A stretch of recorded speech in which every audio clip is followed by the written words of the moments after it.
La muerte es nuestro destino inevitable. A ella llegan el pobre y el rico, el santo y el pecador. La muerte pone fin a nuestra esperanza y también a nuestras arrogancias. Nunca frente a la muerte nos paramos a pensar en tu muerte. Así le dijo a su padre Jaime Sabines, el poeta chiapaneco, precisamente al recordar su muerte. La muerte nos obliga a pensar en la vida, nos obliga a valorarla de manera adecuada. Por eso es tan importante lo que los mexicanos hacemos todos los años de recordar a la muerte. Hunde sus raíces en situaciones muy antiguas, porque de lo que se tiene evidencia es que el entierro es una de las cuestiones en que el hombre primitivo empezó a manifestar signos de preocupación por la gente que se va y acompañaban la disposición de los restos pues, con flores, etc. Hay evidencias arqueológicas de que este culto a los muertos es de veras muy antiguo. Y pues se ha venido siguiendo esta tradición, es la otra razón porque es una tradición que nosotros los mexicanos heredamos, como digo, de los dos mundos que nos determinaron históricamente. Los humanos somos los únicos seres vivos que entendemos la muerte. Nos damos cuenta de su carácter definitivo. Un perro olfatea el cadáver de su amo y se da cuenta de que está inmóvil, pero no entiende realmente la muerte. Nosotros lloramos en un funeral porque nos damos cuenta de que la muerte es una ausencia definitiva. La muerte ha sido objeto de celebraciones y culto desde los primeros tiempos de la historia. Las primeras comunidades humanas de las que tenemos noticia, no por vestigios de escritura, sino por restos arqueológicos, ya enterraban a sus muertos con algún tipo de ritual. Había conciencia de la definitividad de la muerte. Pero la religión, que nunca ha estado ausente de las comunidades humanas, surge de la esperanza de trascender la muerte y de acceder a una nueva vida en el más allá. Los egipcios buscaban la vida después de la muerte en el embalsamamiento y en pirámides en que colocaban sus posesiones, a sus seres queridos e incluso a sus mascotas. Pero solamente los más ricos y poderosos, los faraones, podían aspirar a esa existencia ulterior. Los demás eran víctimas del sueño de la inmortalidad, o tenían que trabajar sin descanso durante años en la construcción de gigantescas pirámides, o debían ser enterrados en la compañía del faraón que había dominado su vida. Los griegos imaginaron el Hades, un oscuro inframundo ulterior al que tenían acceso tras atravesar un río llamado Estigia. El Tártaro era el lugar más profundo y sombrío del Hades, que era el lugar de castigo de quienes habían tenido un mal comportamiento en la vida. Los romanos adoptaron la imaginería griega y consideraron un cráter el Averno por el que se tenía acceso al inframundo. Los judíos también pensaron en un mundo oscuro en las profundidades de la tierra, el Sheol que albergaba a los muertos. Los cristianos tomaron este concepto y lo convirtieron en el infierno, similar al tártaro griego, que servía de castigo a quienes violaran la ley de Dios. También los pueblos de Mesoamérica, de los que se deriva tanto de nuestra tradición cultural, tenían un culto a la muerte que se expresa incluso en sacrificios humanos, con el que los vivos compraban vida a los dioses. El culto a la vida, escribía el poeta y ensayista mexicano Octavio Paz, si de verdad es profundo y total, es también culto a la muerte. Ambas son inseparables. Una civilización que niega la muerte acaba por negar a la vida.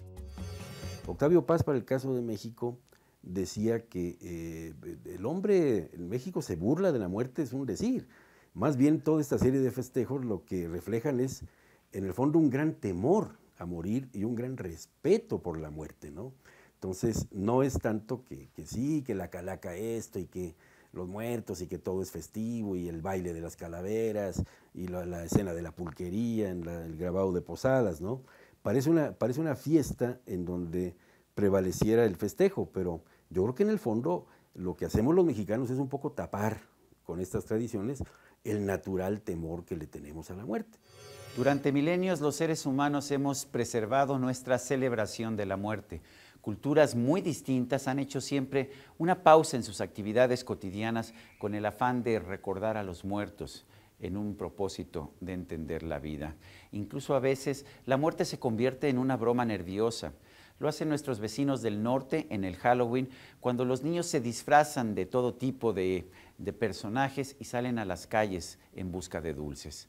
Pero nosotros lo hacemos también cuando creamos nuestras calaveras de azúcar y a veces les ponemos hasta nuestros propios nombres. Es como si estuviéramos retando a la parca para que nos llevara al inframundo. En lugares donde hay creencias de tipo no cristiano, existía la tradición en Egipto, fíjate, del faraón, cómo se preparaba, curiosamente, toda su vida para el día de la muerte, ¿no? Toda su vida se dedicaba a hacer la pirámide donde iba él a reposar en busca de esa vida eterna, ¿no? Entonces ese culto a la muerte está presente en los rituales muy antiguos del Egipto de las primeras dinastías, ¿no? Si te vas a la India, lo mismo, ¿no? Con la creencia incluso de la reencarnación. La situación de la muerte es una cosa transitoria, porque siempre vuelve la vida bajo una forma distinta. Y a pesar de que el avance científico, el conocimiento, han venido pues, jugando un papel determinante en las creencias de la gente, no es raro encontrar en buena parte del mundo que estas experiencias se siguen llevando a cabo y que siguen siendo motivo de admiración. La vida se ha alargado de forma muy importante en los milenios y siglos de historia, pero en particular en las últimas décadas. En el Paleolítico el ser humano vivía en promedio 33 años, aunque si alcanzaba a sobrevivir sus primeros 15 años podía esperar llegar a una edad de más de 50. Las primeras sociedades sedentarias, las del Neolítico, tenían de manera sorprendente una esperanza de vida inferior de solo 20 años, ya que la concentración de población en aldeas produjo condiciones insalubres. A principios del siglo XIX la esperanza de vida era de 30 a 40 años y a inicios del siglo XX alcanzaba de 50 a 65. Hoy en el mundo se registra una esperanza de vida cercana a los 70 años, mientras que muchos países del mundo tienen cifras superiores a los 80. El que vivamos más e incluso con más calidad no significa que hayamos vencido a la muerte. La parca sabe ser paciente. No le importa si tiene que esperar algunos años o décadas. Ella sabe que al final ninguna vida se le escapará. Jorge Luis Borges, el escritor de la imaginación, decía que las pruebas de la muerte son estadísticas y nadie hay que no corra el albur de ser el primer inmortal. Quizás, pero en la estadística registrada en la historia, nunca nadie ha tenido la suerte o el infortunio de no encontrar a la muerte en su camino. El hombre tiene una necesidad de explicarse qué demonios va a pasar con él, ¿no? Y fíjate que digo, ¿qué demonios? Ahí ya estoy anunciando uno de los futuros posibles después de la muerte, ¿no? Es que siempre al final uno va por el lado de los bienaventurados o por el lado de los malditos. Eso también está presente en muchas culturas y en muchas civilizaciones. La idea de la salvación, la idea de encontrarle un sentido a la vida, ha marcado el pensamiento, la preocupación de todos los hombres. Para los mexicanos el festejo de la muerte es particularmente importante. En algunas comunidades es la gran fiesta del año. Sin embargo, para cada quien tiene un sentido diferente. Para los niños es un juego, para los adultos de edad media un recordatorio de su mortalidad y de su fragilidad.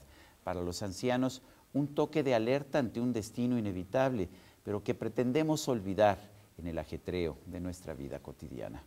Se tiene en México la creencia de que de ahí desde donde están, regresan en esta fecha a compartir de alguna manera con los seres vivos aquel cariño, aquella presencia que tuvieron con la familia, con los amigos, de tal manera que aquí ya influyen razones hasta de tipo folclórico, porque que van desde la configuración del altar de muertos famoso, que es una explosión de flores, de ofrendas, de motivos chuscos, está presente siempre la invocación de la muerte en la famosa calavera.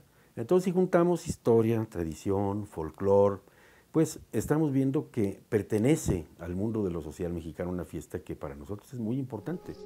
El festejo de muertos en nuestro país combina mucho de la cultura española y también de la indígena. No se trata de hecho de un día de celebración, sino de dos.